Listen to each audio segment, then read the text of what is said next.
hold off to Mayor.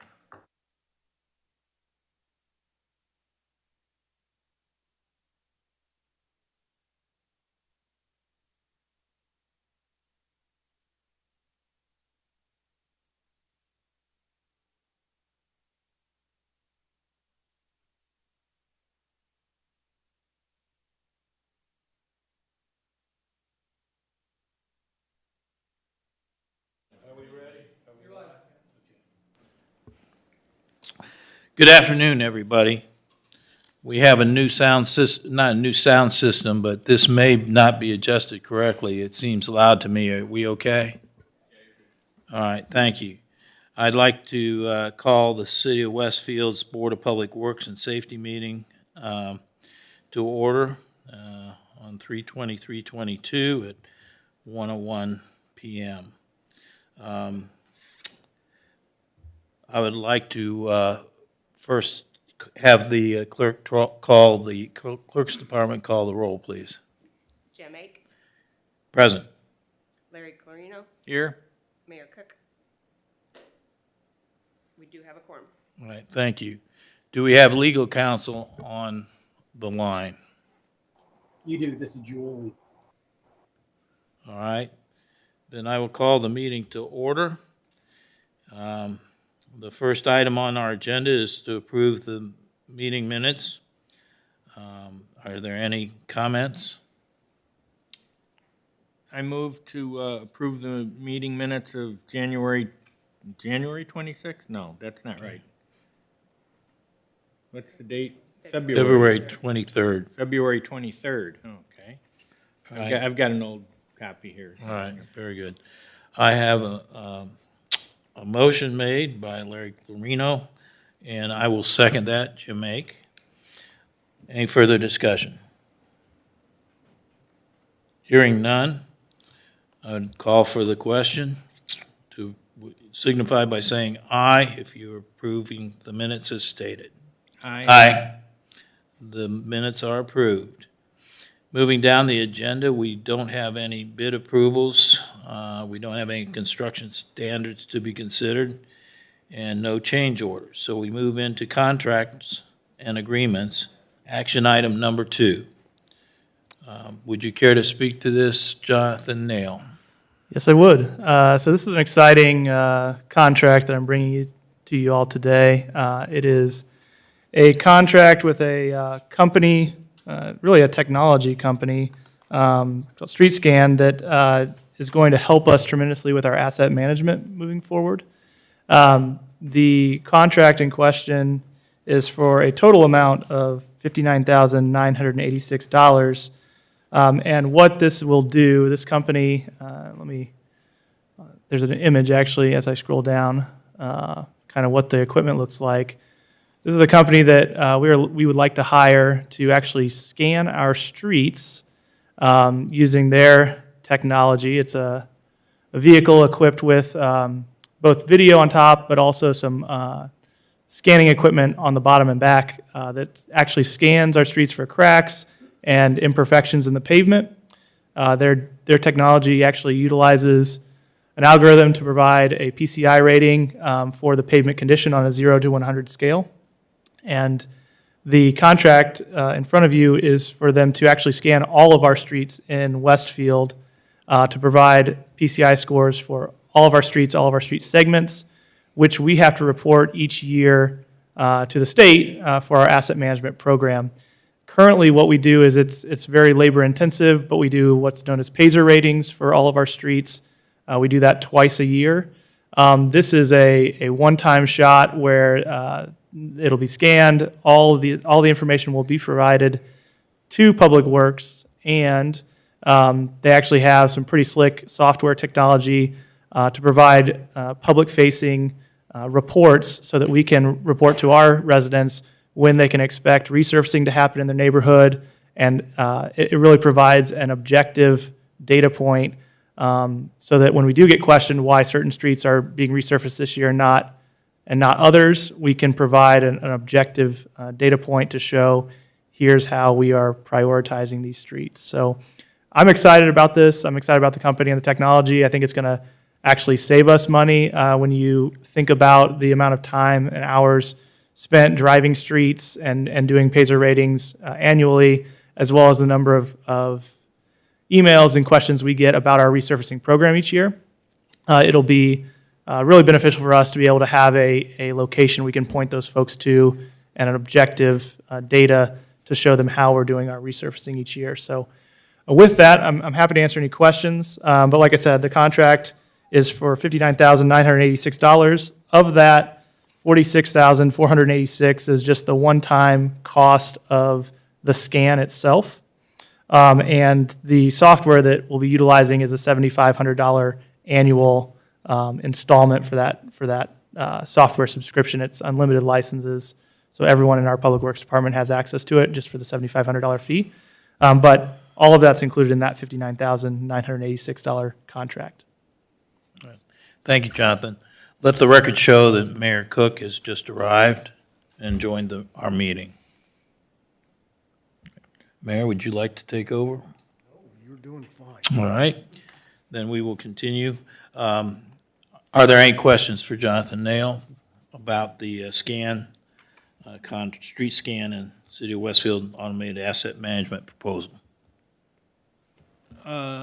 Jonathan, on Exhibit A, there's a hourly breakdown. What's the hourly stuff for? Because it looked like a package contract, correct? Correct. I think there was just some justification. Those numbers are probably just justifications for how they got to some of these rates below. And there's some additional services that we could, on an a la carte basis, ask this company to do for us. That's not part of this contract. The important portion of this is actually right after that Exhibit A is the actual sales order here with the one-time fee of the $46,486 for the scan, and then the annual $7,500 license and one-time fee of implementation. So there's a little bit of effort on their end to get their software to communicate with our GIS system and to get some of that stuff established with our IT group. So that's what that $5,000 one-time implementation services fee is within the contract. Okay, so there's no hourly charges or anything. So if I have this correct, Street Logic is the software interface, if you will, between their research and our guys? Yeah, so that's their asset management software that we will be utilizing in addition to the actual street scan portion. That's Okay. correct. In reading through the contract, there was some stuff about our citizens will be able to report issues. Does that sync with our current reporting system? So the reporting portion, or the sort of CRM type of application, is an additional service that they can provide for us. We are not opting to do that with this contract, but that is an additional service that if we want to use in the future, we can. So essentially, we already have a software system that allows citizens to report potholes and concerns that we respond to. That system seems to be working fine for us right now. So I don't think we will opt to do that at this time, but we'll certainly start with the street scan technology and the asset management software, and we'll see where we need to go in the future. In one last thing, in their presentation, there was some stuff about they would generate work orders for repairs and all that. Will we be using that service? Yeah, that's the same thing. The work order stuff we are not purchasing with this. That is just an additional a la carte service that we could purchase in the future, but currently our software is functioning fine for that. Okay, so basically what they do is they'll give us a report. We can also, our guys can go online, get the information, and determine what needs to be fixed and when, correct? Yeah, so this contract is for scanning all of our streets, providing the PCI scores to help with our asset management plan, and then that software interface that allows us to better determine future planning based on those PCI scores. And it integrates with our GIS system already, so it's a very good map visual type of output that our residents can actually see how each road segment is scoring at any given time. Okay, and since we probably will be asked by certain government officials how much we're gonna be saving here. Do you have any idea of the economic justification for this?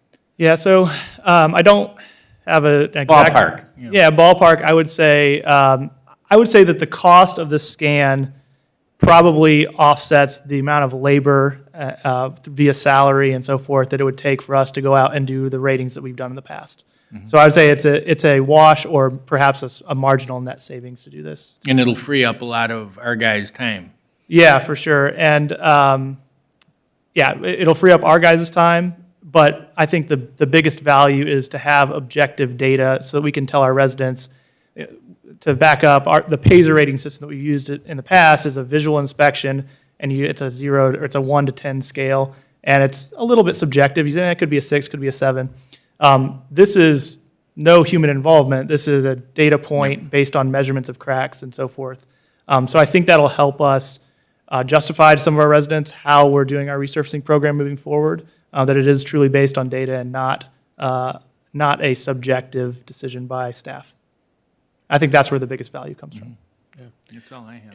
All right, thank you. Just for the record, are there other communities surrounding us that have used this, and have you looked into those, and Yeah, what so have been the results? Yeah, I have. So this company is nationwide. They have clients. Portland, Maine is a big client of theirs. In the state of Indiana, Lafayette, Indiana utilizes them as well. And I actually do have a relationship with the city engineer there, and he was very happy with their services. So we've done some research on that as well. Okay, and how long have they been in business? The company itself, Just ballpark, I mean. this technology's been available Yeah, for it's just several years. not They've new to the block. Yeah, New kid on the block. hundreds of municipalities that utilize Okay. them for over multiple years. Yep. Thank you. Mayor Cook? Oh, I'm fine. I've been well-versed through the years. You know, as our public works guys know, I'm kind of a pavement nut. And to keep our pavements in good shape has been a project Public Works has put together for over 15 years, because the savings of preventative maintenance is just incredible.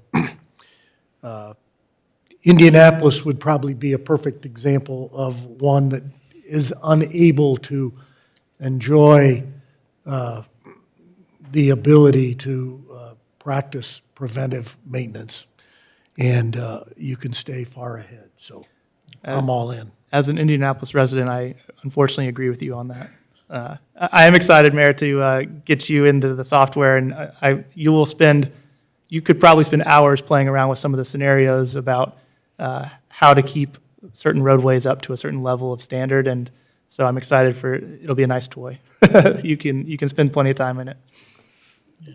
Well, I want to thank you for the research and bringing this company to us, and at this time, I would entertain a motion. So moved? Seconded? I have a motion by Mayor Cook, seconded by Larry Clarino. Any further discussion? Hearing none, I would call for a vote.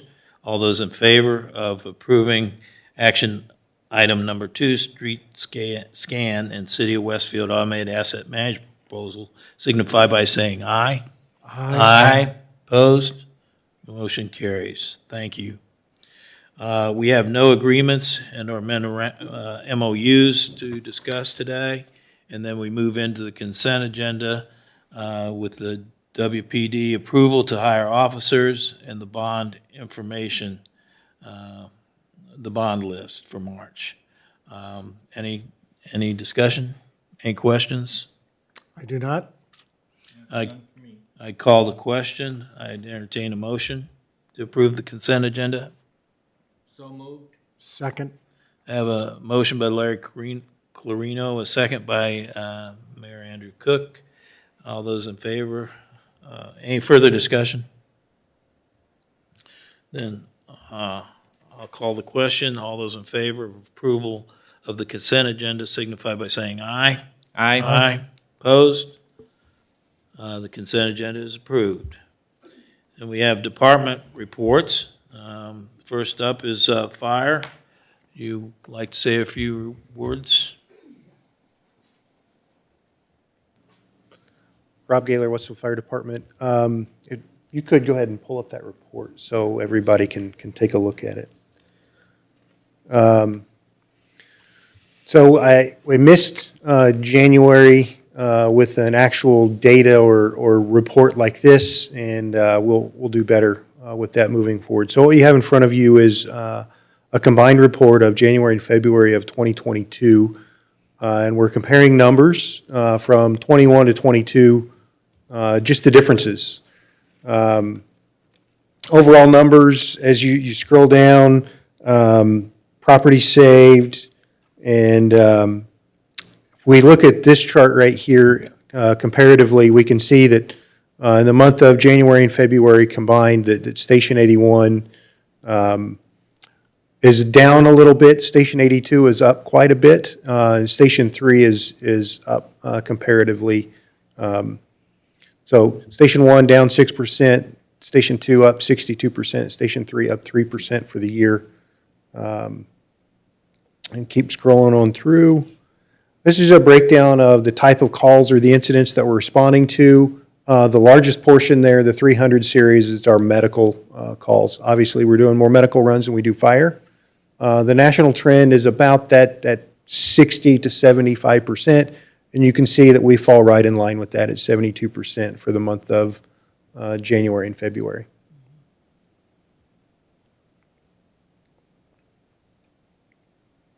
So these are our residential alarms and commercial alarms, and you can see that these are really pretty consistent, 30 residential alarms over the last 2 months and 30 commercial alarms. That's fairly consistent with what we've done in years past. This is a look at our mutual aid incidents, and so the blue color is representing EMS calls. So overall, we have a total of 66 mutual aid responses pertaining to EMS. And if you scroll down and look at the chart, you can see that Carmel has given aid. We've given aid to Carmel 4 times. We've received aid from Carmel 27, Noblesville 13 and 17, for a total of the 17 and the 49. The next slide is going to show the fire mutual aid incidents or the fire responses.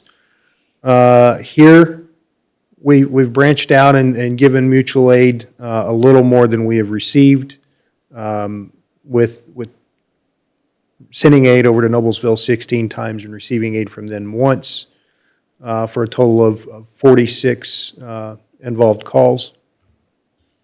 And keep going. Care facilities, this is just an overall view of how many times we respond to our care facilities, and this is comparing the same time period from 21 to 22. And then just throwing in some data as an overall, kind of hard to see here, but if we look at, I don't know if, there you go. So from 2015, you can see that in 2015, we responded to 2,637 calls. I just want to note that as of 2 minutes before this meeting started, we were on our 1,000th call for year 2022. So you can see that there's a natural trend line that progresses upward. Comparatively from 21 to 22, just in January and February, we're up 17.78%. Just from 21 to 22. At this pace, we're going to be about 5,200 calls by the end of the year, which will be another record year for the Westfield Fire Department. From 21 to 20, we were up almost 26% in calls. Right now, we're trending at from 19 to 21, it was a 21.5% overall. And then just to compare where we are today versus people around us, when Carmel Fire Department was doing the 4,800 calls, it was 2007. They had 142 folks, 6 fire stations, and their population was just under 70,000. Fishers was doing the same number of calls that we did last year, In 2013, had 105 members, 5 fire stations, and just under 80,000 people. Noblesville was 2010, 114 people, 7 stations, and their population was just about 52,000. In 2021, Westfield Fire Department made 4,437 calls. We've got 73 folks and running out of 3 stations, and the population, including the township, which we provide coverage to, is just over 50,000 people. So just some information and getting it out in front of some people. In March, on this date, in March of 2021, we were on run number 856. We still have 12 hours to go, and we're on run number 1,000 already today. So we've been very busy and very active. I can see that. Maybe you need a new fire station. Maybe we need a couple. Okay. Thank you. Police Department, you have a report for us? I do. Good afternoon. Good afternoon. You approved the consent agenda, but I would, for the record, like to just talk about that person that we hired. His name is John Lanning, currently employed with the Bartholomew County Sheriff's Department, where he's been there since 2015. He was an IU grad from 2015, where he attended the academy and was also within their cadet program there. He's originally from Batesville, Indiana, and while on the county sheriff's department, he's on a SWAT team and water rescue team, along with he's a field training officer. So he'll be a good addition to our department. What brought him here was he has family in the area. Even though he's from Batesville, all his siblings came this direction, and he's kind of following suit. Single guy, very active, very athletic. Should be, like I said, a real good addition. Our 3 that we just hired, Daniel Trump, Aaron Byerly, and Andrew Dawson, are currently in their second phase of FTO, which should be a pretty short FTO for them.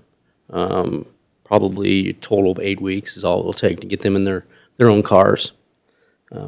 Ingrid Ortega will start March 28th, and that puts us to 68 after John's hired. And so we're looking for one more person.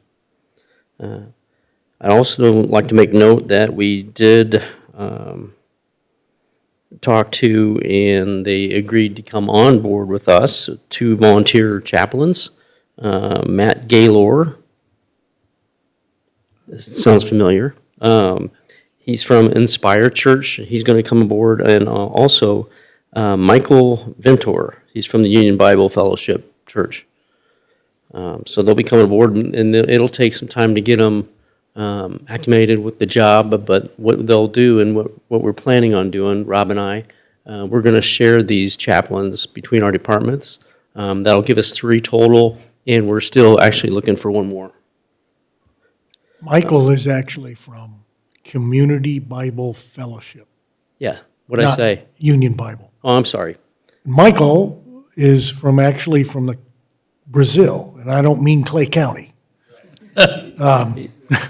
He is. Yes, He came a long way to be with us, he didn't did, he? just to be a chaplain for you. And a little interesting fact about him, he's, I don't know, 6'7". He actually was a professional basketball player.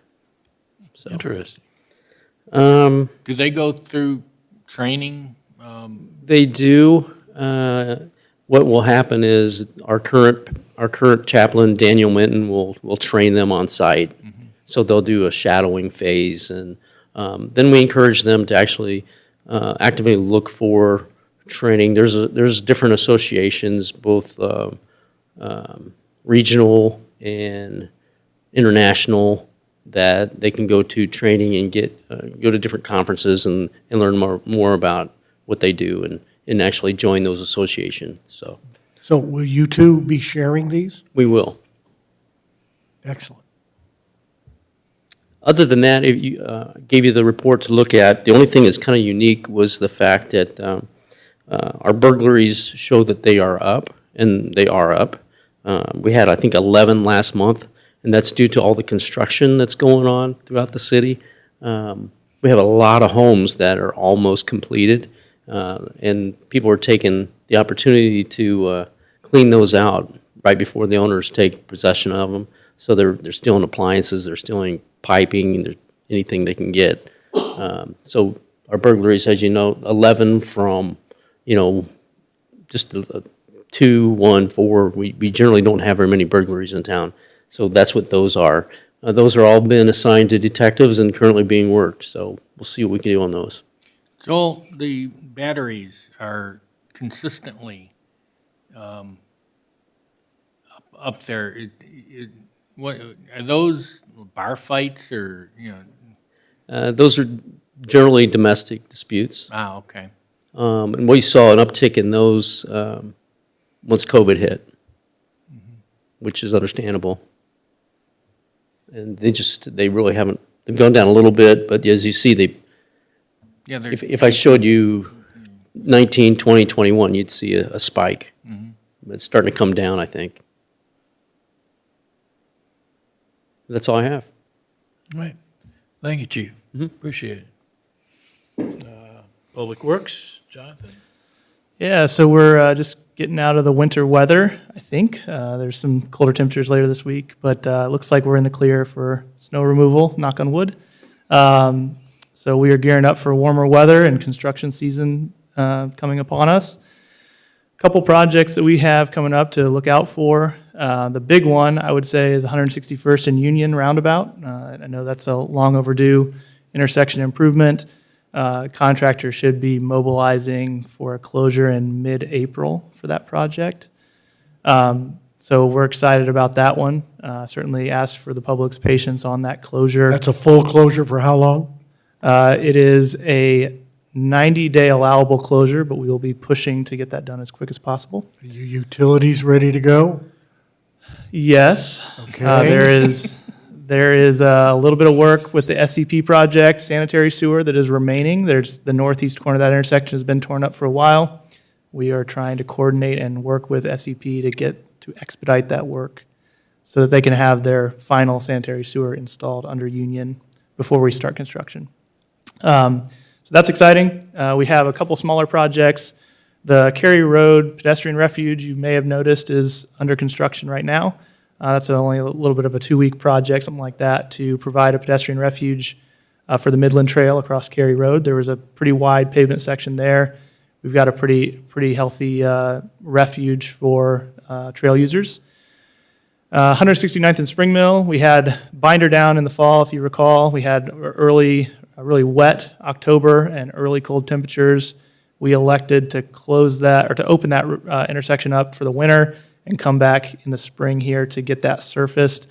We're likely going to coordinate that surfacing with school closures or summer school being out so that we don't affect bus traffic with that work. But I'll give you an update next month on that one. And then 191st and Chad Hiddle, if you recall, we've got a widening project from Tomlinson over to 31 and a roundabout at Chad Hiddle Drive. Our contractor will be getting started on that project here in the next week or so. So that you'll see construction in that area, basically all construction season. That'll be a full construction season timeline for that project, but a nice improvement to widen 191st Street to 4 lanes in that segment and provide a much-needed roundabout at that intersection. So Is that a full closure also? it's a full closure for a short amount of time relative to the construction timeline. So I think we have an allowable 120-day closure for that. We're coordinating with Grand Park. Obviously, that impacts Grand Park's access on 191st Street, but it's a 120-day closure allowable. So we're going to get all the things done under closure that we need to, and then we'll open it back up to traffic as construction finishes up on that job. So it'll be a busy construction season for us. Of course, the usual street maintenance items will be going on at the same time, and we are not seeing much of a slowdown on private development. Our plan reviewers are very busy getting those plans approved in a timely manner so our private developers can can break ground this year. So if there's any specific questions, I'm happy to answer. What's going on on Oak Street between 151st and 161st? Yeah, Citizens Sanitary are doing some lining of the sanitary sewer that runs down the east side of Oak Road. It's basically in the northbound travel lane. They got the first segment done north of 161st Street last week, so that's back open. And then I would expect it to be another 3 weeks of closure between 161st and 151st as they do what's known as a lining of the sanitary sewer to help improve the structural capacity of that sewer line. So inconvenient certainly, but necessary maintenance work that they need to do on their infrastructure. Anything else? Good. All right. At this time, we've concluded the agenda items, and I'd call for adjournment. All those in favor of adjourning, please signify by saying aye. Aye. Aye. We stand adjourned. Thank you.